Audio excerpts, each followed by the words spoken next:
sadri wa yassir li amri. Rabbi shrah li sadri wa yassir li amri. Wahlul 'uqdatam min lisani yafqahu qawli.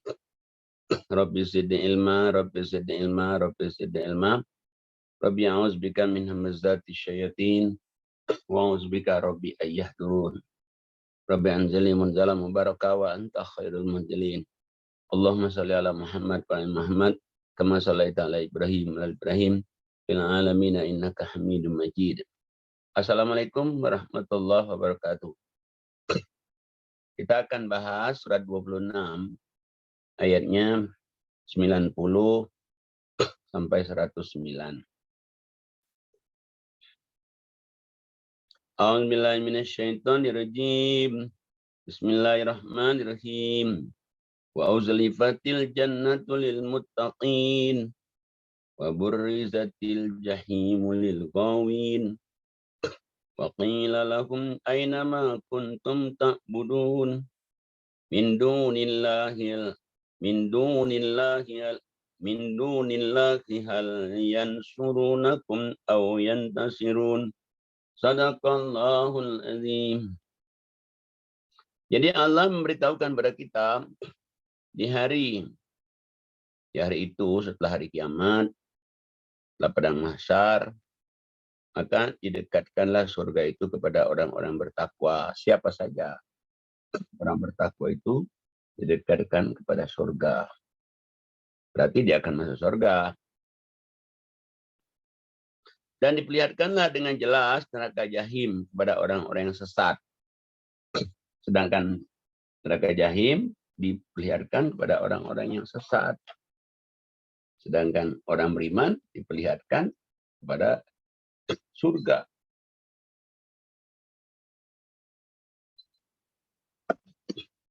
Nah, kemudian dikatakan kepada orang-orang yang zalim, orang-orang yang berdosa, yang tidak bertobat, orang-orang sesat, dikatakan bahwa mereka di manakah berhala-berhala yang dahulu kamu selalu menyembahnya. Jadi yang ngomong Allah. Kamu menyembah selain Allah dulu, mana berhala itu? Dapatkah mereka menolong kamu atau menolong dirimu mereka sendiri? Maka mereka sembahan-sembahan itu dijungkir balikkan ke dalam neraka bersama orang-orang yang sesat. Dan dijungkir balikkan bukan saja sembahannya, orang-orang yang nyembahnya juga dijungkir balikkan, dan bala tentara iblis semuanya masukkan ke neraka semua. Mereka berkata, dengan mereka bertengkar dalam neraka, demi Allah semuanya kita dahulu di dunia dalam kesesatan yang nyata. Karena itu kita mempersamakan kamu dengan Tuhan semesta alam. Tapi udah nggak ada gunanya di dalam neraka bertengkar. Dan tidaklah yang menyesatkan kami kecuali orang-orang yang berdosa. Jadi dia sadar, menyesatkan dulu orang berdosa. Maka kami tidak mempunyai pemberi syafaat seorang pun, dan tidak pula mempunyai teman akrab. Di sini nggak ada teman, di sini nggak ada orang nolong. Maka sekiranya kita dapat kembali lagi ke dunia, niscaya kami akan menjadi orang-orang yang beriman. Tapi udah telat. Dulu ditawarin, dulu dikasih Quran, nggak dibaca. Sesungguhnya pada yang demikian itu benar-benar terdapat tanda-tanda kekuasaan Allah. Tetapi kebanyakan mereka tidak beriman. Jadi yang masuk ke neraka itu yang memang orang tidak beriman. Sesungguhnya Allah itu Tuhanmu yang benar-benar Tuhan. Dialah yang maha perkasa lagi maha penyayang. Contoh Allah katakan, bagaimana dulu kaum Nuh? Sama juga, karena dia mengingkari ayat Allah, mengingkari Nabi Nuh. Nuh udah mengingatkan sebetulnya. Hanya di 105-nya itu, A'udzubillahi minasyaitonirrajim. Kadzabat qaumun Nuhinil mursalin. Kadzabat qaumun Nuhinil mursalin. Idh qala lahum akhuhum Nuhun ala tattaqun. Inni lakum rasulun amin. Fattaqullaha wa ati'un. Wa ma as'alukum alaihi min ajrin in ajriya illa ala rabbil alamin. Fattaqullaha wa ati'un. Nuh, kalau itu sama kaum Nuh. Diajakin oleh Nuh beriman. Kata Nuh, kenapa kamu tidak mau bertakwa? Aku ini Rasul Allah, utusan Allah, diutus oleh Allah ini. Bertakwalah pada Allah dan taatlah kepadaku. Aku ngajakin kamu ini nggak minta upah apapun. Upahku dari Allah, Tuhan semesta alam. Nuh ngomong lagi, bertakwalah kepada Allah, ikutilah aku. Tapi sayang, mereka membantah. Apa kata mereka? Itu ayat selanjutnya itu. A'udzubillahi minasyaitonirrajim. Qalu anu'minu laka wattaba'akal ardalun. Qala wa ma ilmi bima kanu ya'malun. Mereka berkata, apakah kami akan beriman pada kamu, wahai Nuh? Padahal yang mengikuti kamu itu orang-orang yang hina. Jadi orang yang beriman yang ikutin Nuh itu dianggap orang yang berhina. Nuh menjawab, bagaimana aku mengetahui apa yang telah mereka kerjakan? Aku nggak tahu. Mereka orang hina apa orang apa. Yang penting dia beriman. Ya hina menjadi mulia. Perhitungan amal perbuatan mereka tidak lain, hanyalah kepada Tuhan. Kata Nuh, pada Allah, kalau kamu menyadari. Aku sekali-kali tidak akan mengusir orang-orang yang beriman. Enggak, aku tidak akan mengusir. Mereka itu menyuruh orang beriman itu diusir. Aku ini tidak lain akan memberi peringatan yang menjelaskan sejujur-jujurnya, apa adanya. Umpamanya ngomong, sebenarnya jika kamu tidak mau berhenti, hai Nuh, ya saya benar-benar kami akan termasuk orang-orang yang dirajam. Waduh, Nuh ngajak berbuat baik malah mau dirajam, diancam dia. Nuh jawab, kata Nuh, ya Tuhanku, sungguhnya kaumku telah mendustakan aku. Nuh ngadu pada Allah, curhat sama Allah dia. Maka itu adakanlah suatu keputusan antaraku dan antara mereka. Selamatkanlah aku dan orang-orang yang mukmin bersamaku. Maka Nuh Allah selamatkan. Nuh selamatkan dan orang-orang yang bersertanya dalam kapal yang penuh muatan itu selamatkan. Nuh ajak mereka naik kapal, sayup kita. Tinggalkan negeri ini. Hujan udah mulai turun dari atas, dari bawah. Kemudian sudah itu kami tenggelamkan orang-orang yang tinggal. Jadi setelah orang yang beriman itu naik kapal, Nuh ditinggalin. Nuh meninggalkan mereka ini. Masuk istrinya, diajak oleh Nuh nggak mau. Anaknya juga nggak mau juga.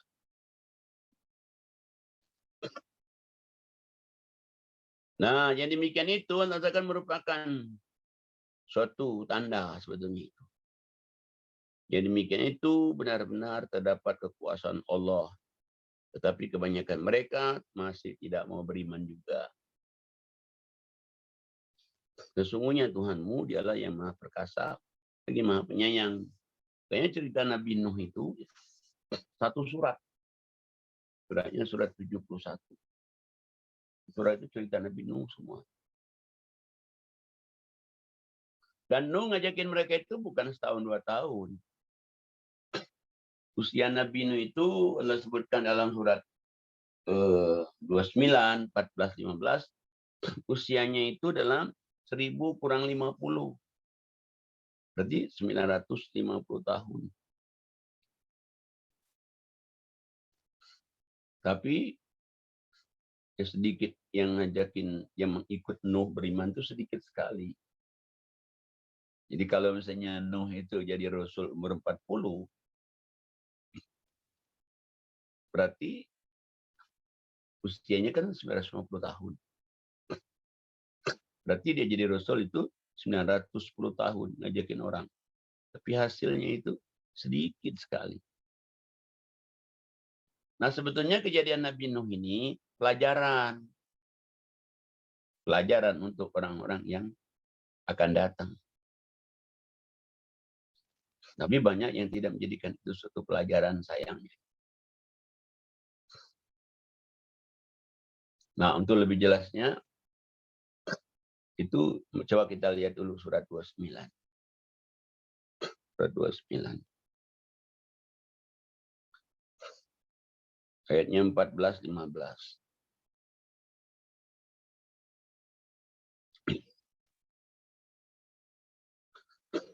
A'udzubillahi minasyaitonirrajim. Bismillahirrahmanirrahim. Walaqad arsalna Nuhan ila qaumih falabitha fihim alfasanatin illa khamsina ama fakhadhahumut tufan wa hum zalimun fa'anjaynahu wa ashabas safinah waja'alnaha ayatan lil alamin. Sungguhnya kami telah mengutus Nuh kepada kaumnya. Jadi Nuh itu diutus Allah kepada kaumnya. Tapi kaumnya kan nggak menghargai Nuh. Nggak anggap Nuh itu nabi. Berapa lama diutusnya? Itulah. Nuh usianya itu 1000 tahun, kurang 50. Maka karena mereka diajak oleh Nabi Nuh beriman, bertahun-tahun sampai 910 tahun, mereka ditimpa banjir besar. Mereka adalah orang-orang zalim. Nuh sama orang yang beriman Allah selamatkan. Ini Allah akan merupakan tanda-tanda kebesaran Allah untuk pelajaran bagi umat manusia semuanya. Apalagi kalau kita lihat di surat 71, itu lebih jelas lagi. Surat 71 itu, Nuh itu malah ngajak siang, malam. Diajak mereka itu dengan secara private, datangin rumah-rumah. Nggak mau juga. Tabligh akbar, nggak mau juga. Ya lebih keras mereka daripada Nuh. Ya akhirnya Nuh, nah mereka itu kalau diajak nutup kuping. Nutup kuping.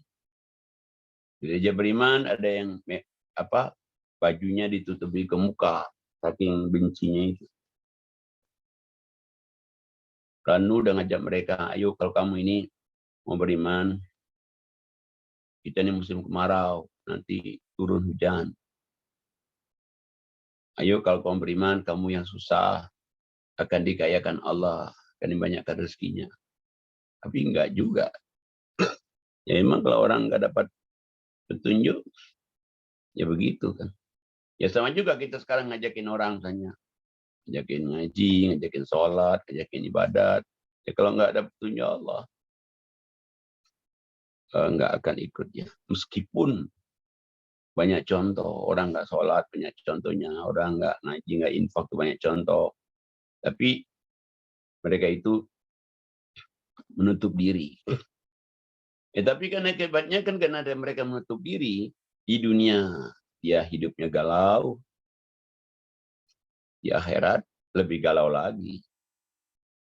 Orang nggak sholat itu kan hidupnya galau. Coba kita lihat surat 70 ya. 70.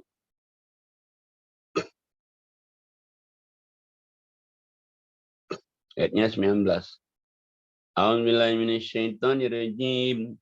Bismillahirrahmanirrahim. Innal insana khuliqa halu'a. Idza massahu syarru jazu'a. Wa idza massahu khairu manu'a. Illal musallin. Alladzina hum ala salatihim daimun.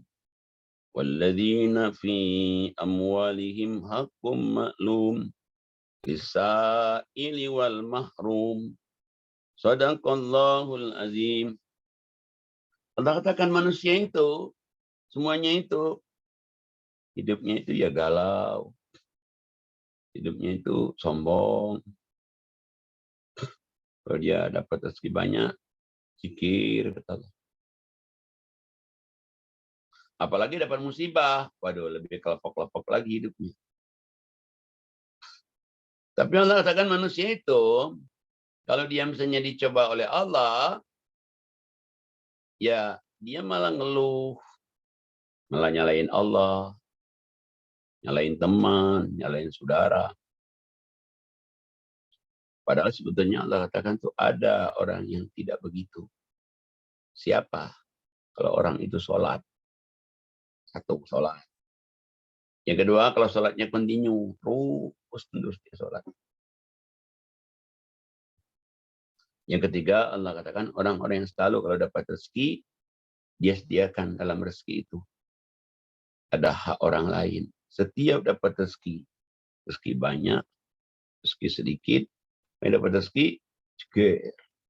Rezeki, cekir. Rezeki, cekir. Nah ini yang orang kalau misalnya dia sholatnya continue, dia dapat rezeki cegir-cegir sedekah maksudnya. Kalaupun dia misalnya banyak rezeki, jadi hebat, dia malah bersyukur. Dia nggak sombong, malah dia bersyukur. Kalau misalnya dia diuji oleh Allah, satu ujian, masalah, malah dia sabar. Sabar dia. Ya. Jadi itu kalau orang yang sholat itu. Padahal sebenarnya sholat itu penting sekali. Sangat penting. Makanya Allah katakan di ayat yang lain, kalau orang itu nggak mau rugi, dalam kondisi apapun juga itu, satu ngaji, dua sholat, tiga infak sedekah. Ngaji, sholat, infak sedekah. Coba lihat surat 35, ayatnya 29. A'udzubillahi minasyaitonirrajim. Innal ladzina yatluna kitaballah wa aqamus shalah wa anfaqu mimma razaqnahum sirran wa alaniyah yarjuna tijaratan lan tabur yuwaffiyahum ujurahum wa yazidahum min fadlih innahu ghafurun syakur. Allah katakan orang-orang yang satu ngaji, kedua sholat, ketiga menginfakkan sebagian rezeki yang Allah berikan kepada mereka, jaminannya Allah katakan apa? Jamin satu, dia tidak akan rugi. Jadi dia dagang tapi dagang sama Allah dengan mengerjakan tiga ini. Yang kedua, pahala nggak dikurangin. Sempurna. Yang ketiga Allah katakan diberikan karunia. Karunia itu senang, bahagia, sehat, bersyukur. Yang keempat, Allah mengampuni dosa-dosanya. Yang kelima, Allah mensyukuri perbuatannya. Mudah-mudahan Allah membuka hati kita supaya kita lebih banyak beriman, bertakwa, dan istiqomah. Agar kita selamat di dunia, selamat di akhirat. Demikianlah pengajian kita. Surat 26, ayatnya 90 sampai 109, 123 tadi itu ya. Assalamualaikum warahmatullahi wabarakatuh.